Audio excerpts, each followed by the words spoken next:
Muito boa tarde, sejam então bem-vindos ao nosso It's Time to Talk About deste mês de abril.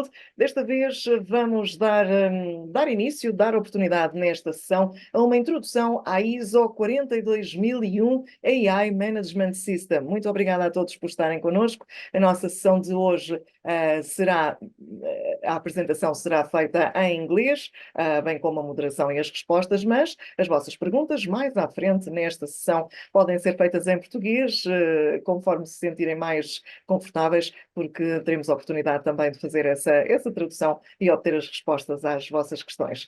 Hoje, então, temos connosco o Thomas Doms e Xaver-Paul Stadlbauer, ambos são da TUV Austria. O Thomas é Global Product Lead AI Services e o Xaver, Senior Data Scientist. São eles que vão então partilhar connosco a sua experiência, nomeadamente no enquadramento ao conteúdo e à estrutura da ISO 42001, os documentos necessários também, claro, os desafios para a implementação da inteligência artificial e a implementação de uma estrutura de governança e conformidade de inteligência artificial baseada nesta ISO 42001. Portanto, vamos ter realmente muito sumo, muito por onde explorar, por onde caminhar ao longo deste nosso It's Time to Talk About.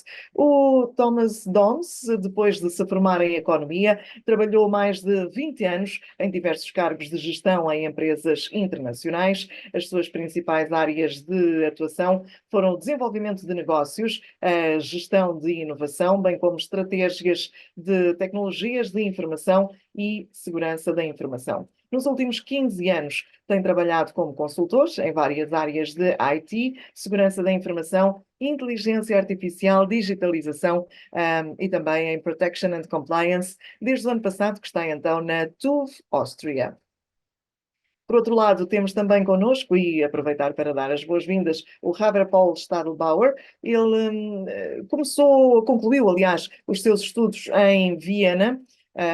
Trabalhou como cientista de dados desde 2018 até aos dias de hoje e passou 3 anos na Siemens Österreich, onde desenvolveu inúmeras aplicações na área da energia e operações de rede, e desde 2021 que está então na TUV Austria, onde tem contribuído para o desenvolvimento de vários projetos em áreas como Machine Learning, Inteligência Artificial e Pesquisa. Como habitualmente, nesta nossa introdução, lançamos já um teaser para vos abrir o apetite para o nosso próximo evento de maio. O nosso It's Time to Talk About de maio acontece numa quinta-feira, no dia 23, como habitualmente em final de tarde, a partir das 6. E o tema que nos vai juntar nesta sessão é para uma engenharia da gestão de serviços de IT e em que medida na academia esta engenharia na gestão de serviços é vista como uma vantagem.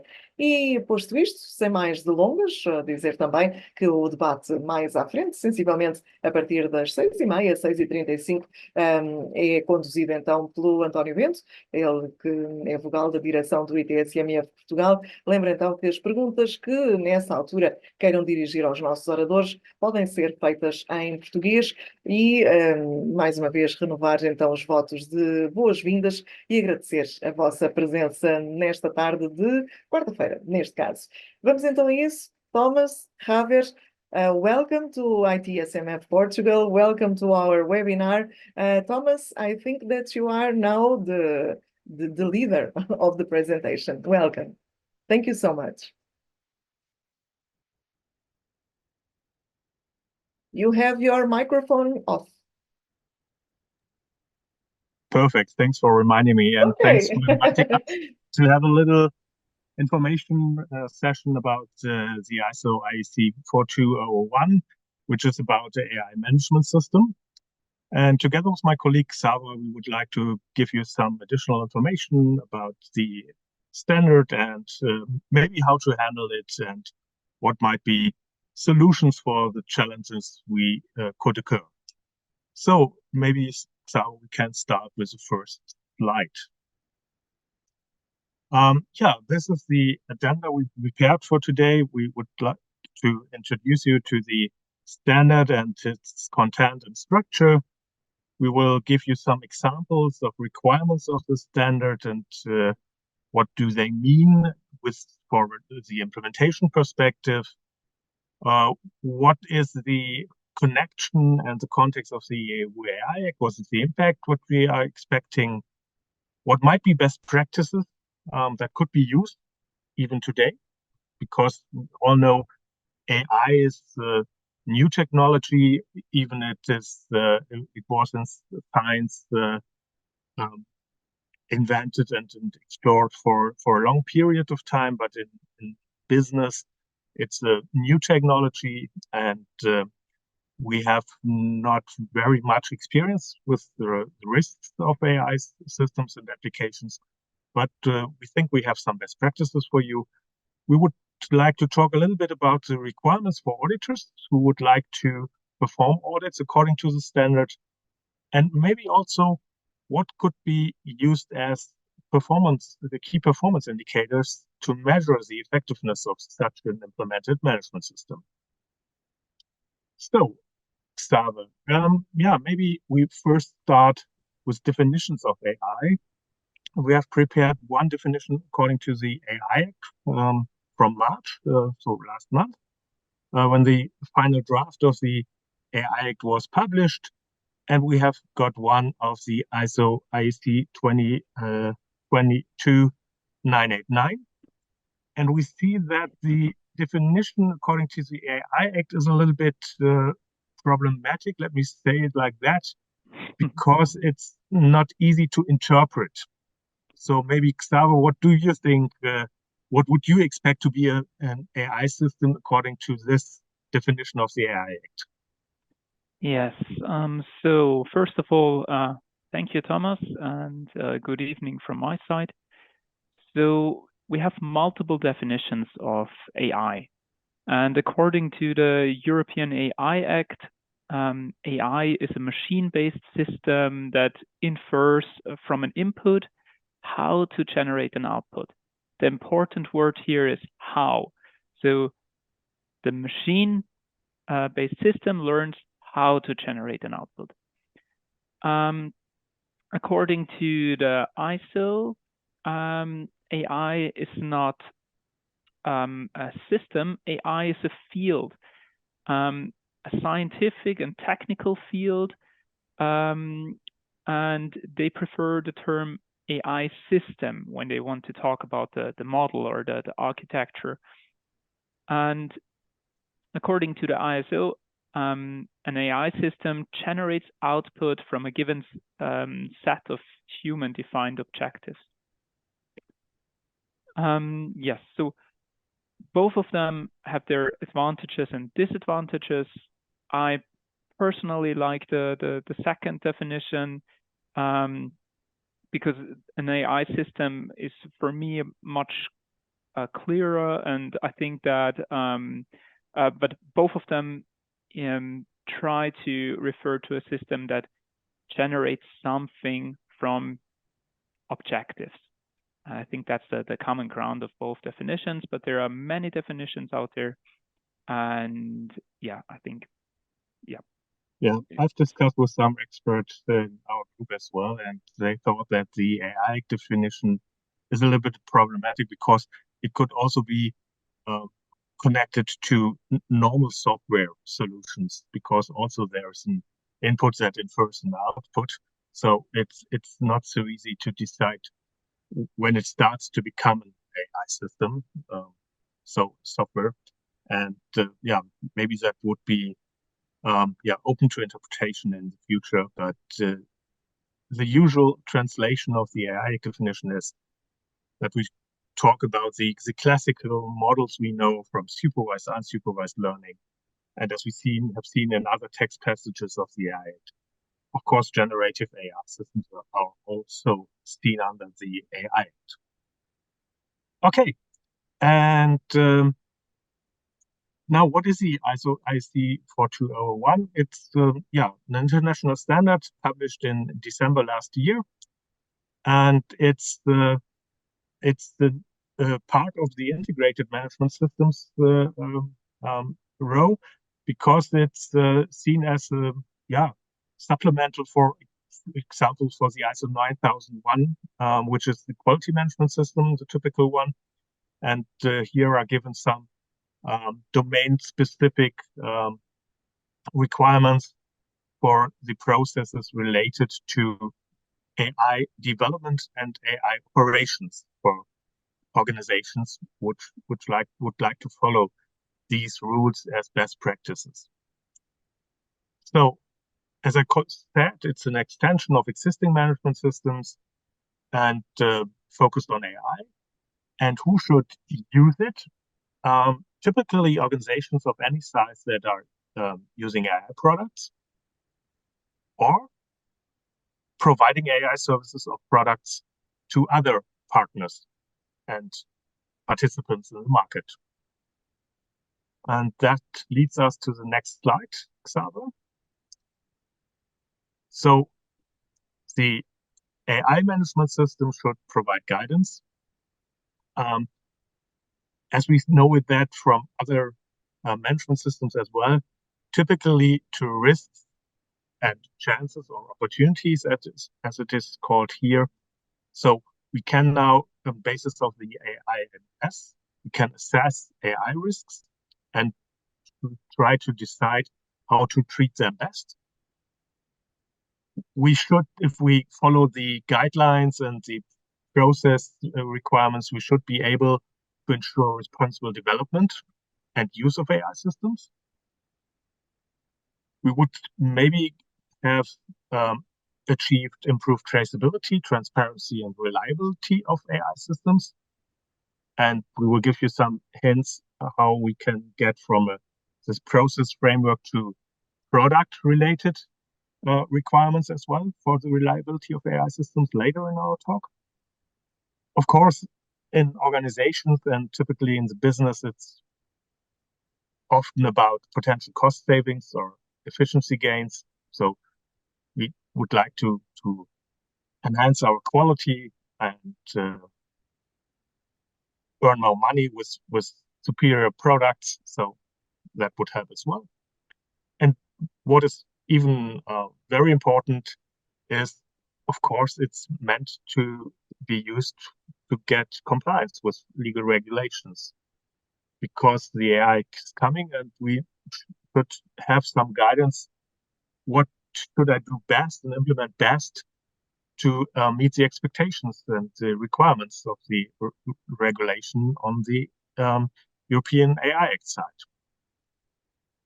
Next slide. Typically, as in all management systems, we have these plan, do, check, act, continuous improvement cycle, which is the overall structure to be followed. And we have a structure that also, as in the other management systems, follows these chapters from 4 to 10, with the same headlines and the chapter content we know from other management systems. And within these chapters, we then see that, of course, for example, in chapter 5, leadership, when we know that from the ISMS, so the 27001, we need an ISMS policy. Here, it's demanded to have an AI policy. In the planning section, we need AI objectives instead of quality objectives or other objectives which come from other management systems. So we follow the same structure. We have the risk assessment and risk treatment, as well as the system impact assessment, as we know that from other systems as well, management systems. We have this monitoring, measurement, analysis, evaluation part, this continual improvement, this non-conformity and corrective action handling requirements. We know if we are familiar with management systems and following and implementing them. So the only difference is that we have the requirements related to AI-specific content. As well as we know from other management systems, we have annexes, and the most important one is the Annex A, which is given guidance for the implementation of controls for your management system. And it's dealing with the management part, so which policies do we need, what documentation do we need, what are controls we can use for the internal organization, what should be the management guidance for AI system development, for example, how can we deal with third-party and customer relationship, and how should we use and what should we implement for safe usage of AI systems? What kind of information shall we provide for interested parties, so for our stakeholders, for the users of our AI systems we developed or we operate for them? And it follows along the AI systems life cycle. That is also very important, I think, to keep in mind. And of course, as we know that from all other systems, the core of the management system is the risk assessment and the risk treatment process.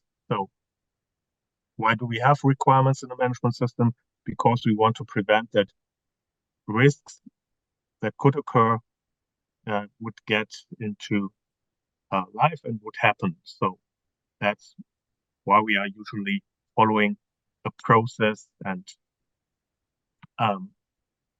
policy structure while establishing a management system. Next slide, please, Xaver. Yes.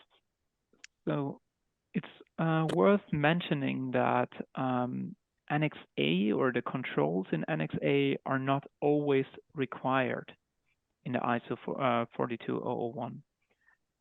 It will differ for every organization and may even differ inside a single organization. So how shall we determine which controls are required?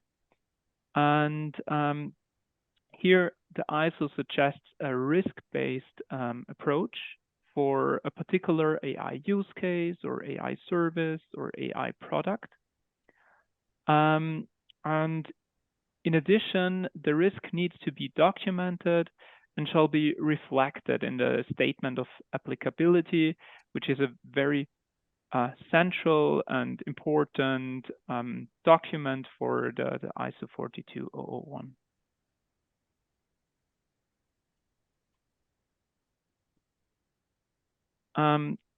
So we have seen that there is an AI development lifecycle. This development lifecycle usually consists of certain steps. So first, we need a definition of use case and requirements for the AI system. Then the data collection process is started, which also needs to be documented. The data will then be analyzed. There will be some data exploration, data cleaning, data pre-processing. And after that step, the model training usually starts. So the model training and tuning of hyperparameters and tuning of the AI model. Then we have model performance tests, a model deployment, and usually also an AI monitoring or a monitoring of the AI system. So all of these development life cycles play a major role in the ISO 42001. For each of them, we have controls where it's defined what should be documented, what information is required, and so on. And yeah, so this is the life cycle. And as I said previously, this might differ from one AI use case to another AI use case. So it's very, it's not precisely defined. It should always be a risk-based approach. And then the controls are based on this assessment. And maybe let me add that, perhaps that, as we can see here in the life cycle, apart from the risk management that is the core of the management system, of course, and the basis for seeing which controls should be used according to the Annex A, we have the two, I think, main processes to be covered. We have to define what are the basics for responsible design development processes. And as we speak about AI, so we have data-driven development process. There's a lot mentioned about data management and the quality of the data management process. So there are many requirements related to these two processes as core of AI development and AI operations. So coming to the next slide, yeah. What you can see here is, typically what does the certification organization prepares to audit against such a standard. We take all the objectives mentioned in the standard and we're extracting the controls, and then we develop what kind of proof we expect to fulfill the requirements and the controls. And that's what, of course, for the ISO 42001 happened in our TÜV Austria team in the last 2 months. And now we are ready for certifying according to this standard. And of course, what is also, I think, important and interesting when implementing such a system, or when trying to fulfill the requirements as in other standards, for example, in the ISO 27001, we know that there is the documentation required, and it's usually structured in policies, processes, guidelines, procedures, and stuff like that. And that was the first step when we had developed our audit catalog. We extracted what kind of document or documented information is necessary and obligatory according to which chapter, which annex part. And think that this is very important for the consultancy organizations helping in the establishment of such a standard, that they follow a structured process as well that leads to this kind of documentation framework and step. So, next slide. Oh, you would like to add something? Please. To the next slide. Okay, perfect. So to give you an example of how a control usually looks like, we extracted 2 requirements and put them here on this slide. So first of all, the documentation of the acquisition and selection of the data is very important. There are questions that need to be answered, like what categories are needed for the AI system, what are the data sources, are there any data rights associated with the data. But not only the documentation of the data is a crucial part, but also the reasoning of decisions taken during the development of an AI system.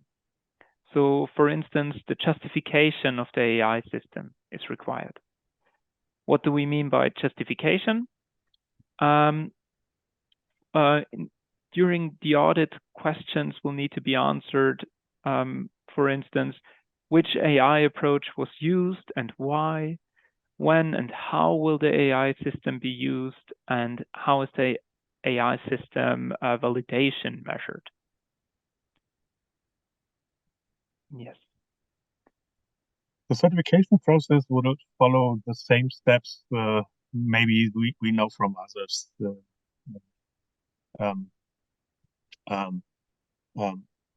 Certification audits, apart from the first 2 steps. So Maybe it would help to perform a gap analysis or first external pre-audit to see how mature the implementation of the management system is within your organization. Of course, as in every certification project, the scope has to be defined. We will have stage 1 and stage 2 in the audit process. So we will have the documentation checks and reviews. We will have the audit interviews like we usually have. We will have some also maybe technical inspections, because the validation of the different projects which were developed according to the rules given by the ISO standard has to be checked as well. And the test results, for example. Then the audit report will be, based on the results, will be prepared. If there were no major deviations, the certificate could be issued. We'll have the annual monitoring audits and the certification period of 3 years, we are assuming, and then the recertification can start after the 3 years period, as we know that from other management systems.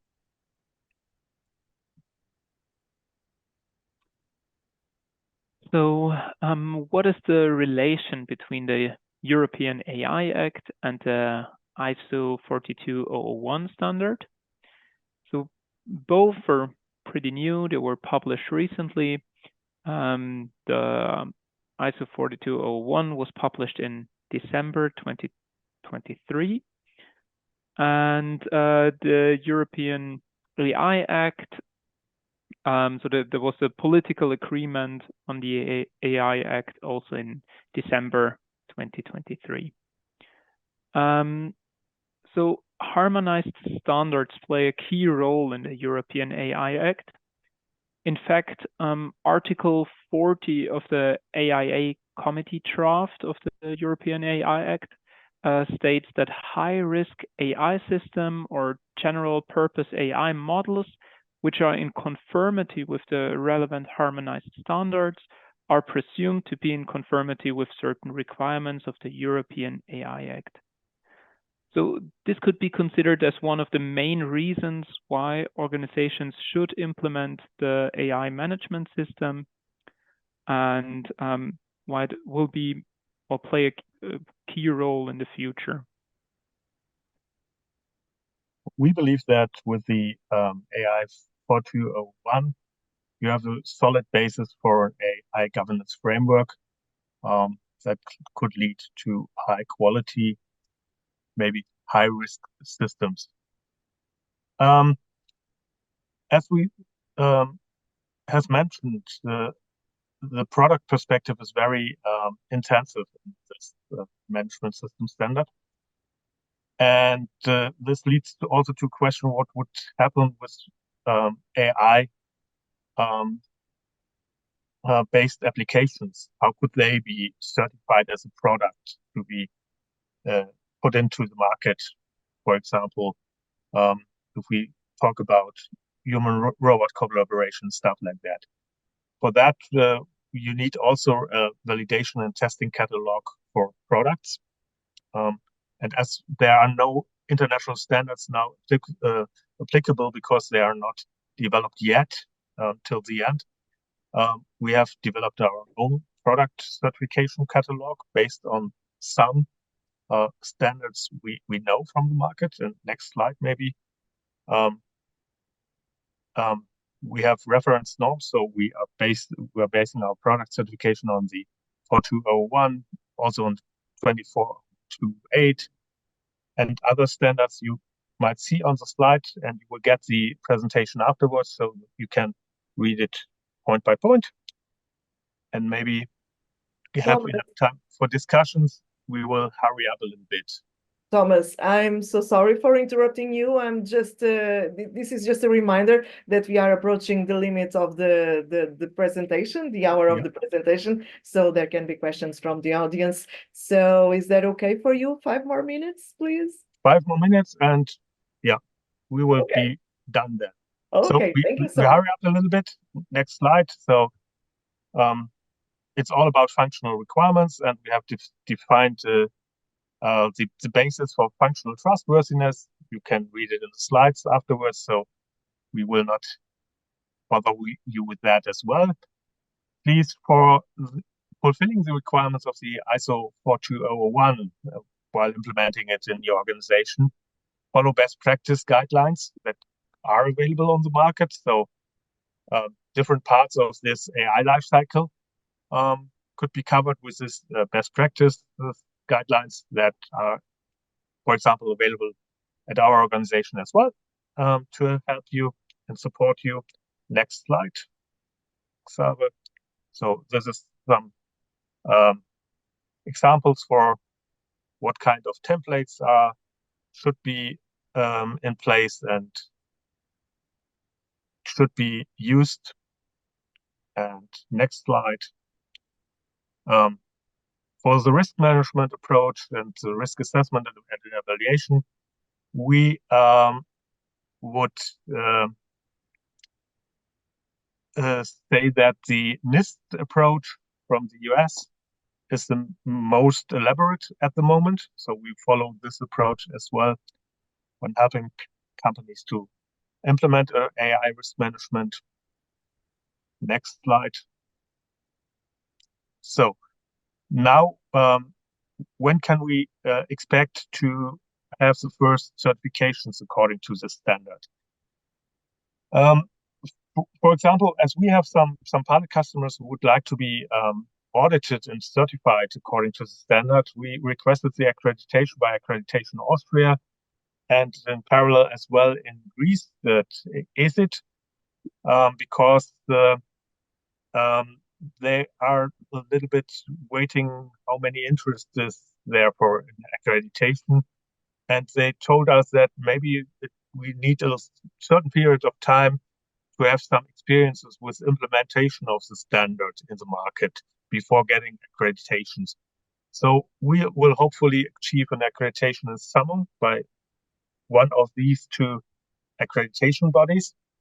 In parallel, in the mid of January, UCAS in the UK sent out a call for expression of interest in the accreditation to all notified bodies for this new standard, and was asking to provide some information, what is the number of clients who might follow this standard, where would they be located, are there any non-accredited certificates still issued for the standard in which countries, and some other stuff according to that. Requirements for auditors, for those of you who are interested, not only working for other standards, but maybe being also accredited as an auditor or be notified as an auditor for the ISO 42001. These are the requirements we see for our auditors. So university degree, auditor training and certification by an accredited body, at least 3 days.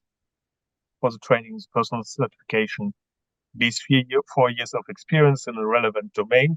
Or it's not so easy to achieve, but it's also about software and EE systems, so functional safety, IT surrounding.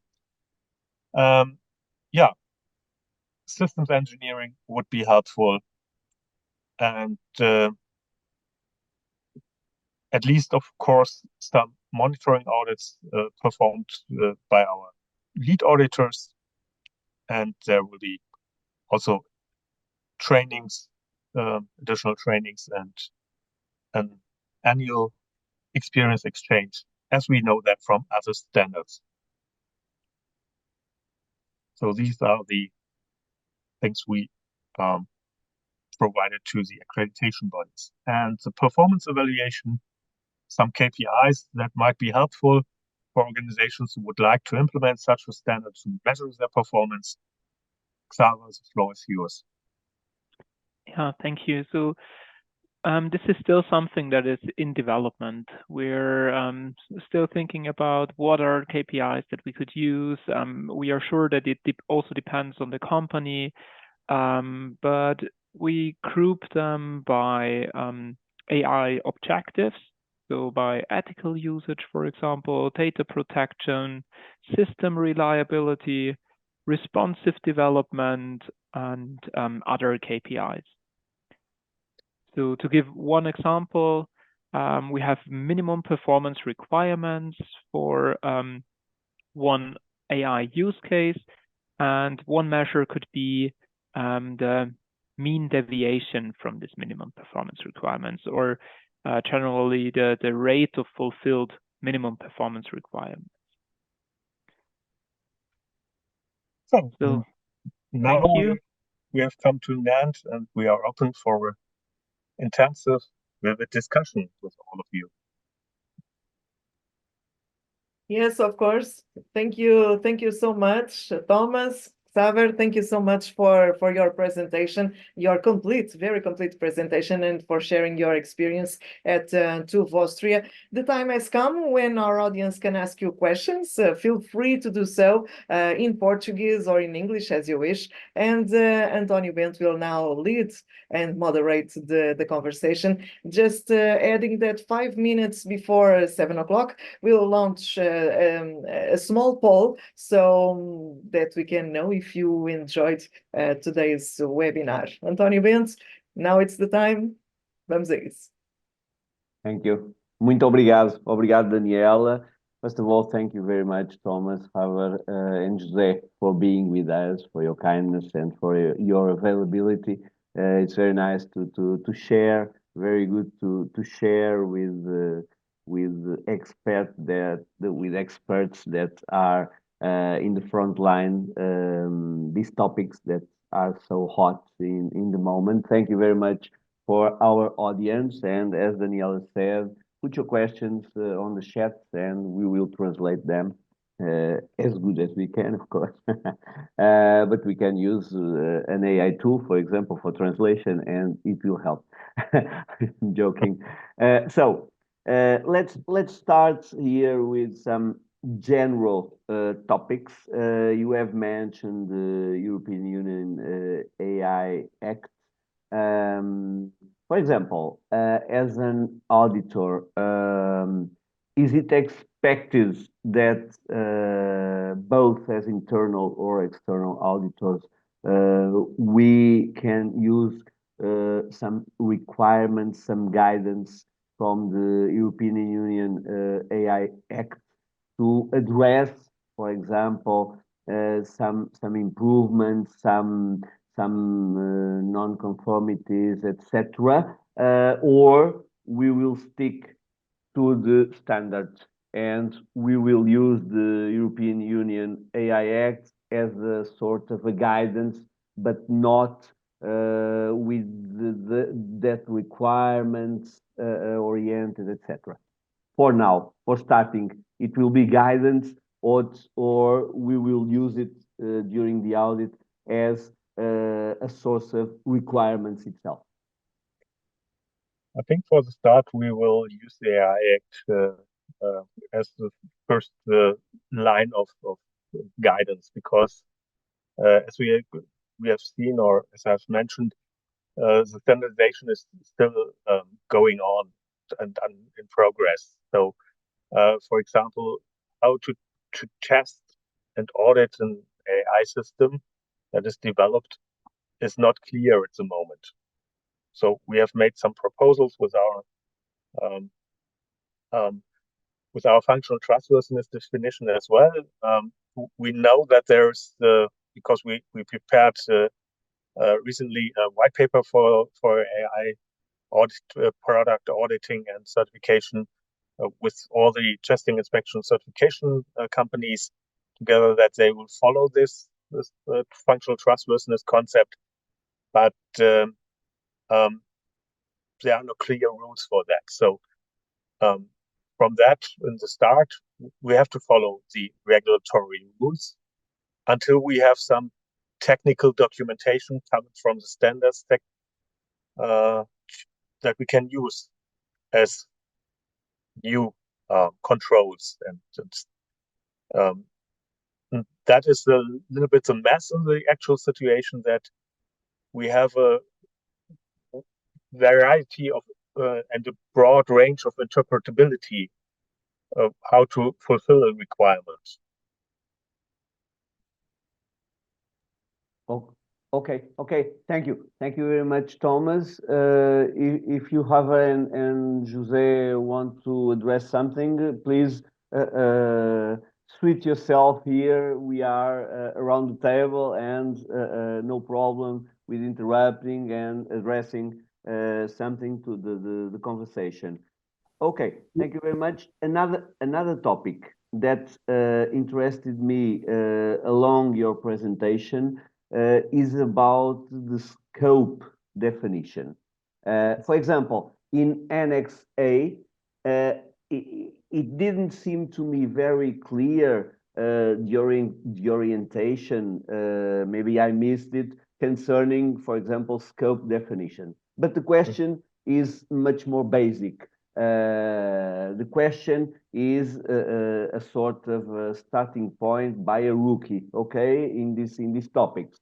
And how may we evaluate, audit the scope definition?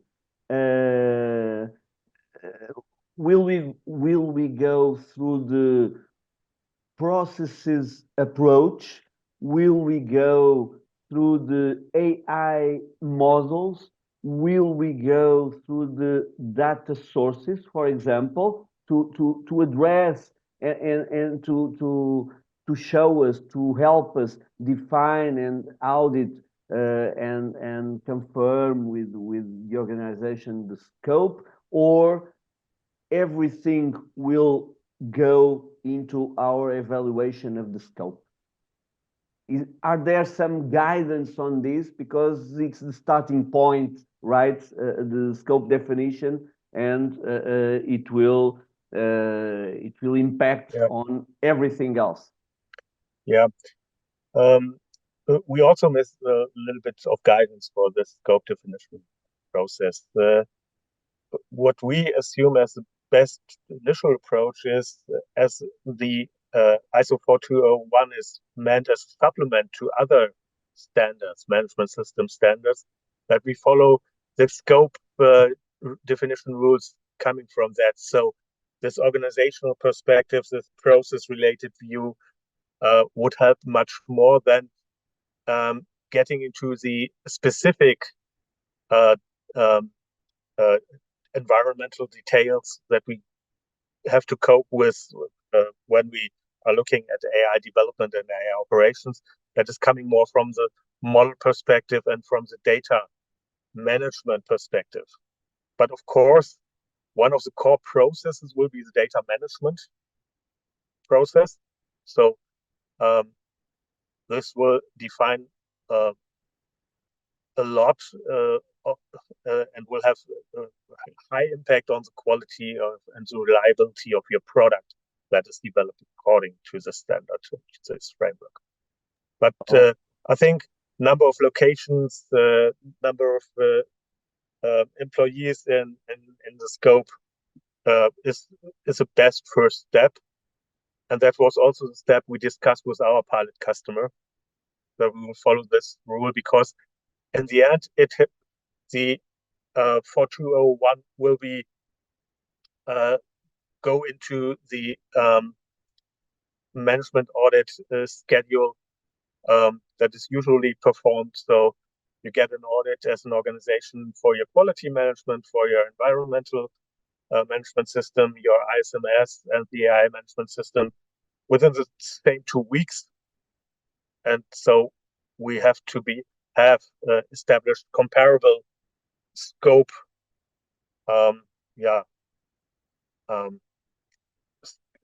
scope guardrails. Let me say it like this. Okay. Thank you. Thank you very much. We have here a question from our audience, thanks to Carlos Baltazar, and it's great to put you this question, and it will allow me to launch. Another question. Lunch has passed a while ago. To launch another question. So Carlos asks us, when is it expected that it will be possible to have ISO 42001 certifications certified by a certification body? So when is it expected to have certifications certified by the certification bodies?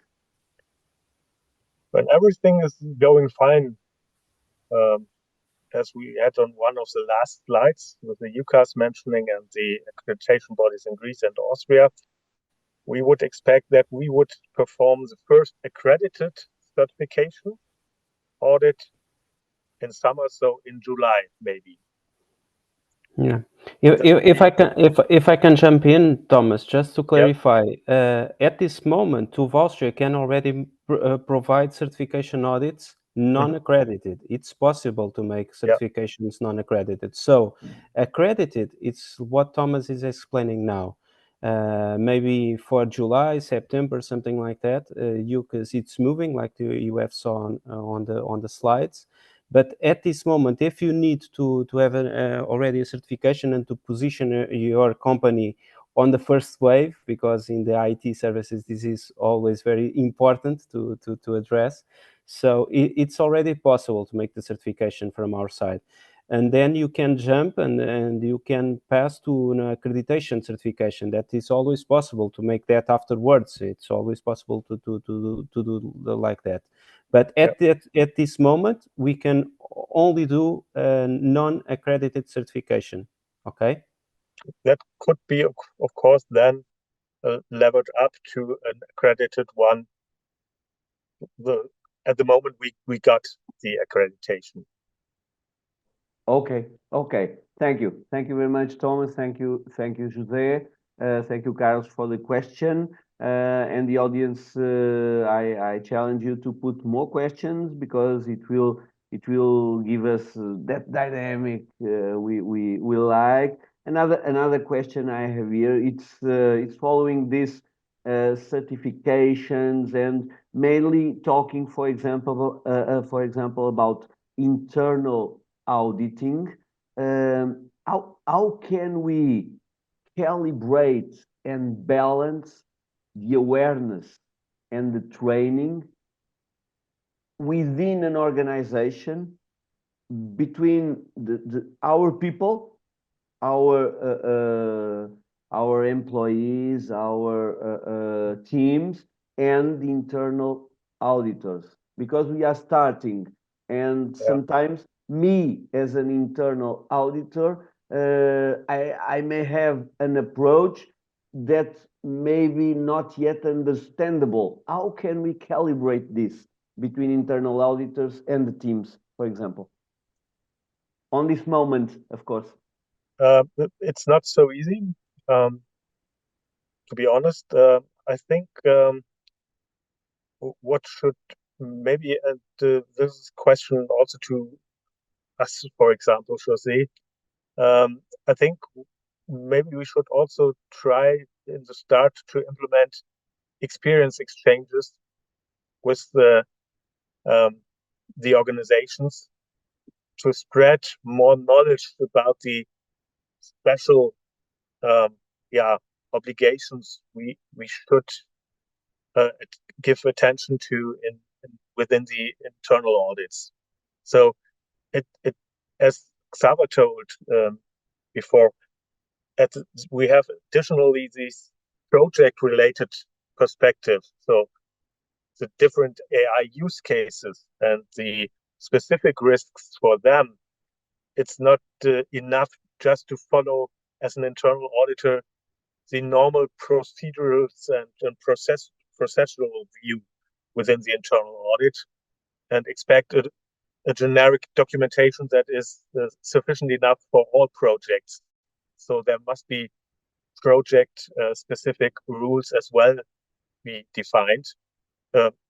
that might be, for example, just we have a separation between what is a general purpose AI, when I will use that as a basis for my development, so a large language model, in comparison to a classical AI model. We know because the performance is another way, the training was performed in another way.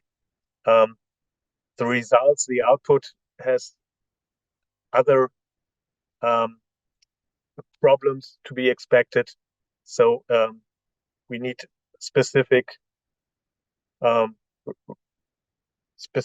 solutions to cope with that, and these have to be defined by the organizations who want to implement a really efficient management system. Okay, thank you. And following and moving on through this kind of question, what do you think? We have approached the presentation and the topic in terms of mainly the management system, the topics and the Annex A, guidelines for auditing, etc. Concerning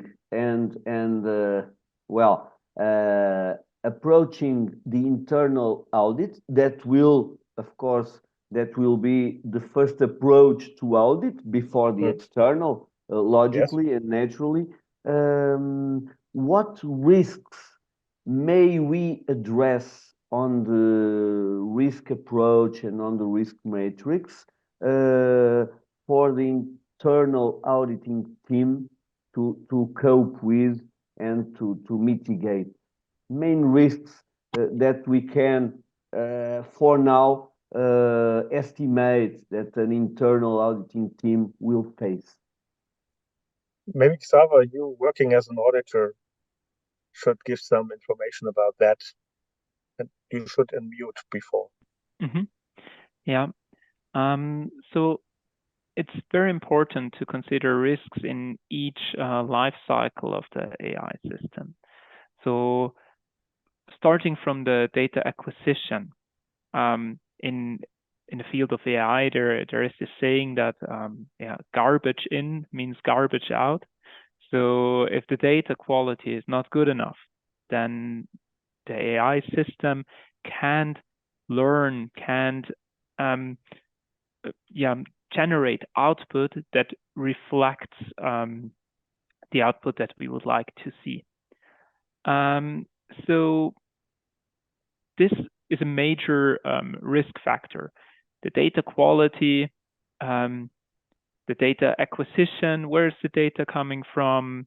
Are there any regulations regarding the data source, for example? Those are things that need to be considered. And I personally think it's a very good idea to gather them at one time, to have a comprehensive list of risks that could occur in each life cycle stage. So for each new project, you don't have to start from scratch, but you can consider this list, start from that, and there might be risks that don't or that are not that important for your specific AI use case, or maybe risks that are not mentioned in this template. But yeah, so we as TÜV Austria developed one of those templates as well. So we gathered risks for each life cycle, each stage of the life cycle, and yeah, this is available. And yeah, okay. I hope it helps. Okay. But go ahead, Thomas. Go ahead. Yeah, but you got a very important point. For example, data quality. How in an internal audit, how could you measure and evaluate data quality? So, what is the metrics for that? That is, for example, in our certification projects we had before, this was not such an easy question to evaluate in an audit. So, for example, you are using a public data set, Okay. What do you know about the data set? What do you know about the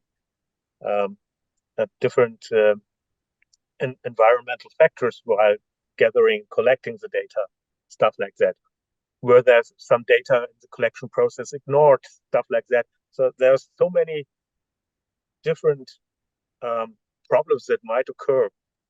So that is not easy for an auditor new in this section to see how can I judge this, what I've seen from my colleagues. So that was the point when it came to my mind with the discussion with you, Antonio, that in the next step, I think we need an intensive information and experience exchange to get a calibrated view on that, so that we have not too many problems in the then external audits. Okay, thank you very much, because this is a very interesting question, and it leads us. We are approaching the end of this rich and very good debate and webinar, and thank you very much again. But we have time for one or two questions, and we are moving to a very I believe a very challenging topic. You have presented there some ethical KPIs. We have seen there the word biased. Okay, biased. Of course, we need to go after that. Is it biased? Is it not so biased, etc. And my question is, how can we ensure that, for example, our internal auditors feel the requirements with this topic, ethical requirements? Is it a valid strategy, for example, for now, that all of us are starting to externalize the internal auditing with external teams, at least for now, for ensure that ethical requirements for everybody, while the internal people also learn about the management system? Is it only a question and maybe a strategy just to check some possibilities? Because this is a not topic on the moment, as you know much better than me, the ethical component, the legal and ethical component, all much of scientific articles go through this nowadays. So how can we address that and ensure that our internal teams, our internal auditing teams, feel this requirement themselves? So it might be useful to also include in the internal audits experts coming from example, from the law sector and other societal domains. But to be honest, all the experts I have spoken to don't know exactly how to measure ethical biases at the moment. It's just as with the technical auditing part as well. It's work under construction. Yes.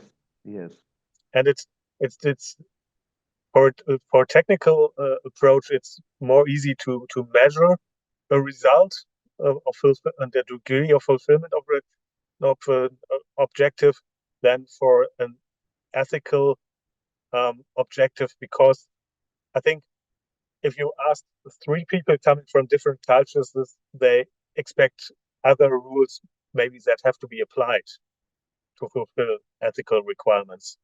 That's a really messy situation with that. Okay, thank you. That will last at least 2 or 3 years to get more solid foundation for that. Okay. That's a very important statement.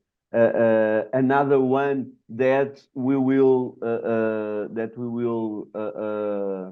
take away with us from this session, because it's very important also that maybe as auditing teams, both internal and external, it's very important to take here some help from, for example, agile methodologies and play with the MVP, the minimum viable product. So because we are learning nowadays, and some topics, some KPIs, for example, the ethical, maybe still are in a gray zone. And those 2 or 3 years, of course, will ensure that we can manage expectations, and we can manage, of course, different points of view on all this.